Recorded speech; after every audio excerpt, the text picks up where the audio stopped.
नमस्कार दोस्तों, 7 मई की ताज़ा तहरीन खबरों में आपका स्वागत है। चलिए नजर डालते हैं आज की हेडलाइंस पर। बीएसएफ के 85 और जवान कोरोना पॉजिटिव। अब संक्रमित जवानों की संख्या 154 हुई, 2 स्वस्थ भी हुए। योगी सरकार ने देसी व विदेशी मदिरा के दाम 20 से 400 रुपए बढ़ाए।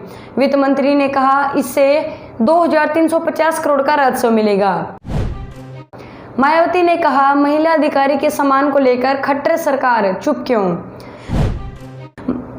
महाराष्ट्र में फिटनेस सर्टिफिकेट के लिए क्लिनिकल और रजिस्ट्रेशन के लिए पुलिस स्टेशन से बाहर लाइन में लगे हजारों मजदूर।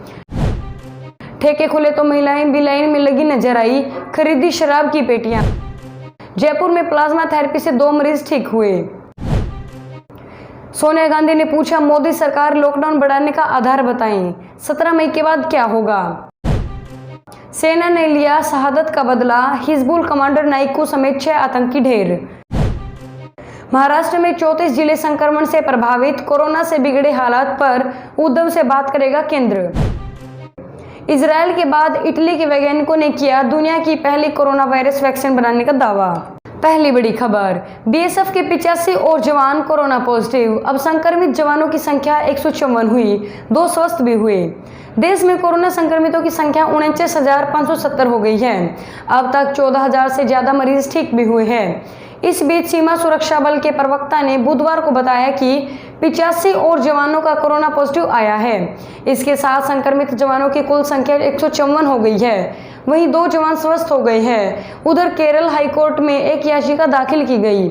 इसमें कहा गया है कि अस्पतालों द्वारा मरीजों की व्यक्तिगत जानकारी लीक होने की आशंका है। कोर्ट इस पर संज्ञान ले और राज्य सरकार को दिशा निर्देश दे। हालांकि कोर्ट इस मामले में अगली सुनवाई 11 मई को करेगा। मंगलवार को महाराष्ट्र में 984, गुजरात में 441, पंजाब में 229, दिल्ली में 206, मध्य प्रदेश में 107, उत्तर प्रदेश में 114, राजस्थान में 97, तमिलनाडु में 508 समेत 2966 रिपोर्ट पॉजिटिव आई। दूसरी बड़ी खबर, योगी सरकार ने देसी व विदेशी मदिरा के दाम पर 20 से 400 रुपए बढ़ाए। वित्त मंत्री ने कहा इससे 2350 करोड़ का राजस्व मिलेगा। उत्तर प्रदेश की योगी सरकार ने बुधवार को शराब के साथ पेट्रोल व डीजल के दामों में बढ़ोतरी की है।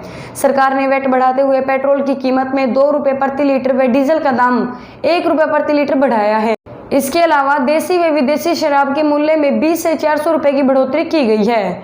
वित्त मंत्री सुरेश खन्ना ने कहा लॉकडाउन के बीच प्रदेश में शराब बंदी रही। नतीजा कानपुर में 3 लोगों ने सैनिटाइजर पी लिया जिससे उनकी मौत हो गई। इसी को देखते हुए आबकारी विभाग में भी वृद्धि की गई है। शराब पर बड़े दाम से 2350 करोड़ का राजस्व उत्तर प्रदेश सरकार को मिलेगा। तीसरी बड़ी खबर, मायावती ने कहा महिला अधिकारी के सम्मान को लेकर खट्टर सरकार चुप क्यों।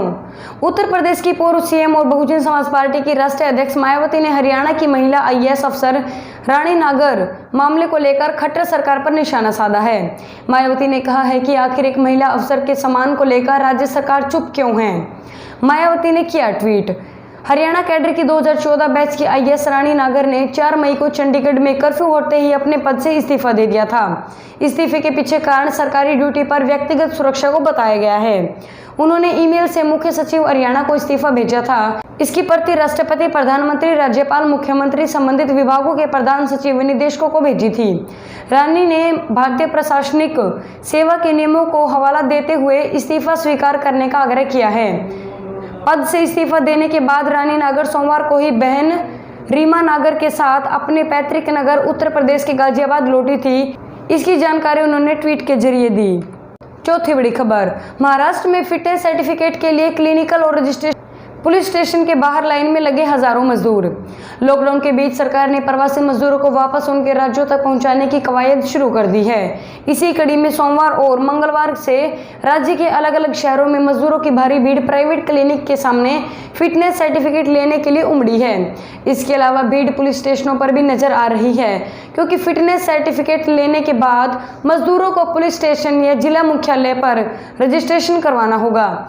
इसके बाद ही वे ट्रेन या बस से अपने राज्य तक जा सकते हैं। मुंबई में करीब 7 लाख से अधिक लोग हैं जिन्हें दूसरे राज्यों में जाना है। एक बार सर्टिफिकेट जारी करने के बाद कितने दिन तक उसका इस्तेमाल किया जा सकता है, इस पर भी क्लियरिटी नहीं है।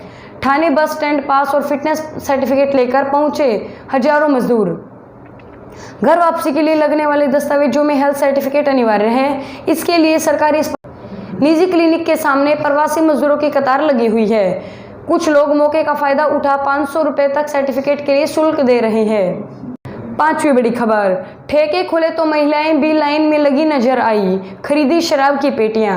हरियाणा में बुधवार को 41 दिन के बाद शराब के ठेके खुले। जैसे ही ठेकों के शटर उठे, ग्राहकों की लाइन लग गई। हरियाणा में दिल्ली की तरह धक्का मुक्की नजर नहीं आई। यहाँ लोगों ने शराब की दुकानों के बाहर सोशल डिस्टेंसिंग का पूरा पालन किया। शराब खरीदने में महिलाएं भी पीछे नहीं हटी। गुड़गांव में उन्होंने भी लाइन लगाकर शराब खरीदी। छठी बड़ी खबर, जयपुर में प्लाज्मा थेरेपी से 2 मरीज ठीक हुए। मुख्यमंत्री गहलोत ने कहा, हमें 10,000 करोड़ का नुकसान, बिना प्रोत्साहन पैकेज के राज्य कैसे चलेगा। जयपुर के सवाई माधोसिंह अस्पताल में 2 कोरोना मरीजों पर प्लाज्मा थेरेपी का ट्रायल किया गया था। इसमें 100% सफलता मिली है। दोनों ही मरीज अब स्वस्थ हो गए हैं। इधर कांग्रेस की अंतरिम अध्यक्ष सोनिया गांधी के साथ वीडियो कॉन्फ्रेंसिंग में मुख्यमंत्री अशोक गहलोत ने कहा है कि हमें 10,000 करोड़ से ज्यादा के राजस्व का नुकसान हुआ है। ऐसे में केंद्र अगर प्रोत्साहन पैकेज नहीं देगा तो राज्य और देश कैसे चलेंगे। राजस्थान में लॉकडाउन फेज 3 के तीसरे दिन 82 कोरोना पॉजिटिव केस सामने आई।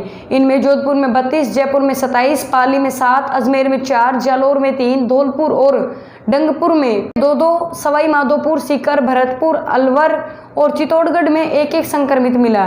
संक्रमितों का आंकड़ा 3,240 पहुंच गया है, जबकि सवाई माधोपुर, जोधपुर और जयपुर में 1-1 व्यक्ति की मौत हो गई है। प्रदेश में कोरोना से मरने वालों की कुल संख्या 92 हो गई है। 7वीं बड़ी खबर, सोनिया गांधी ने पूछा, मोदी सरकार लॉकडाउन बढ़ाने के आधार बताएं, 17 मई के बाद क्या होगा। कांग्रेस अध्यक्ष सोनिया गांधी ने बुधवार को पार्टी के नेताओं और कांग्रेस शासित राज्यों के मुख्यमंत्रियों के साथ वीडियो कॉन्फ्रेंसिंग के जरिए बैठक की। मीटिंग में कोरोना संकट और लॉकडाउन के बाद की स्ट्रेटजी पर चर्चा हुई। सोनिया ने सवाल किया कि केंद्र सरकार किस आधार पर तय कर रही है कि लॉकडाउन कितने दिन रहना चाहिए। सोनिया ने पूछा कि 17 मई को लॉकडाउन का तीसरा फेज खत्म हो जाएगा, लेकिन इसके बाद क्या होगा। बैठक में मौजूद पार्टी नेता राहुल गांधी ने कहा कि कोरोना के खिलाफ स्ट्रेटजी में बुजुर्गों, डायबिटीज वालों और दिल के मरीजों की सुरक्षा का खास ध्यान रखने की जरूरत है। वहीं पूर्व प्रधानमंत्री मनमोहन सिंह ने सोनिया का सवाल दोहराया। उन्होंने कहा कि मुख्यमंत्रियों को भी लॉकडाउन खत्म करने के बारे में सोचना चाहिए। इस बारे में उन्हें केंद्र सरकार से भी पूछना चाहिए कि देश को लॉकडाउन से निकालने की क्या स्ट्रेटजी है। चर्चा के दौरान पंजाब के मुख्यमंत्री अमरिंदर सिंह ने कहा है कि उन्होंने अपने सत्र पर लॉकडाउन से निकलने और अर्थव्यवस्था को बढ़ाने की स्ट्रेटजी बनाई है, लेकिन चिंता इस बात की है कि दिल्ली में बैठे लोग हकीकत जाने बिना कोरोना के जोन तय कर रहे हैं। 8वीं बड़ी खबर, सेना ने लिया शहादत का बदला, हिजबुल कमांडर नाइकू समेत 6 आतंकी ढेर। कश्मीर घाटी में आतंकवाद के खिलाफ बुधवार को सुरक्षा बलों की बड़ी कामयाबी मिली है। सुरक्षा बलों ने बुधवार को अवंतीपोरा में 2 अलग अलग जगहों पर हुई आतंकी मुठभेड़ में हिजबुल के टॉप कमांडर रियाज नाइकू समेत 6 आतंकियों को ढेर कर गिराया है। रियाज नाइकू पर 12 लाख रुपए का इनाम था। 8 साल से सुरक्षा एजेंसियों रियाज नाइकू को तलाश रही थी। इसके साथ ही सुरक्षा बलों ने पिछले 3 दिनों में आतंकी मुठभेड़ में शहीद होने वाले कर्नल व मेजर सहित विभिन्न सुरक्षा बलों के 8 जवानों की शहादत का भी बदला ले लिया है। उधर घाटी में लगातार बढ़ रही आतंकी घटनाओं को देखते हुए फिलहाल मोबाइल इंटरनेट सेवा भी बंद कर दी गई है और पूरी घाटी में सुरक्षा व्यवस्था का भी कड़ा कर दिया है। सुरक्षा कर्मियों की तैनाती को भी बढ़ा दिया है। 9वीं बड़ी खबर, महाराष्ट्र में 34 जिले संक्रमण से प्रभावित, कोरोना से बिगड़े हालात पर उद्धव से बात करेगा केंद्र। महाराष्ट्र में कोरोना से हालात तेजी से बिगड़ते जा रहे हैं। राज्य में 36 में से 34 जिले कोरोना संक्रमण से प्रभावित हैं। केंद्रीय स्वास्थ्य मंत्री हर्षवर्धन ने बुधवार को बताया है कि वे महाराष्ट्र कोरोना संक्रमण से बिगड़ते हालात को लेकर मुख्यमंत्री उद्धव ठाकरे से बातचीत करेंगे। उन्होंने कहा है कि मैं मुख्यमंत्री के साथ बैठक करूंगा ताकि राज्य में वायरस के प्रसार को रोकने के लिए उठाए जाने वाले कदमों पर चर्चा हो सके। केंद्रीय मंत्री हर्षवर्धन ने कहा है कि मुंबई, पुणे, ठाणे, नागपुर, नासिक, औरंगाबाद, सोलापुर समेत 34 जिलों में संक्रमण की स्थिति चिंताजनक है। केंद्र सरकार की कोशिश है कि महाराष्ट्र के जिलों में नए मामलों पर लगाम लगाई जा सके। 10वीं बड़ी खबर, इजराइल के बाद इटली के वैज्ञानिकों ने किया दुनिया की पहली कोरोना वायरस वैक्सीन बनाने का दावा। इजराइल के बाद इटली के वैज्ञानिकों ने कोरोना वायरस का वैक्सीन बनाए जाने की बात कही है। समाचार एजेंसी IANS ने एक रिपोर्ट का हवाला देते हुए बताया है कि इटली के शोधकर्ताओं ने दावा किया है कि उन्होंने कोरोना वायरस का वैक्सीन विकसित करने में सफलता हासिल कर ली है। अरब न्यूज़ ने बताया है कि दवा विकसित करने वाली फर्म ताकिस के सीईओ लुइगी ओरिसिचियो का कहना है कि उनकी कोरोना वायरस वैक्सीन ने पहली बार मानव कोशिकाओं में वायरस को बेअसर कर दिया है। यह इटली में बने टीके के परीक्षण का सबसे उन्नत चरण है। दोस्तों, इस वीडियो को लेकर आपके क्या विचार है, कमेंट करके बताएं। वीडियो को लाइक और शेयर करें और चैनल को जरूर सब्सक्राइब कर लें। धन्यवाद।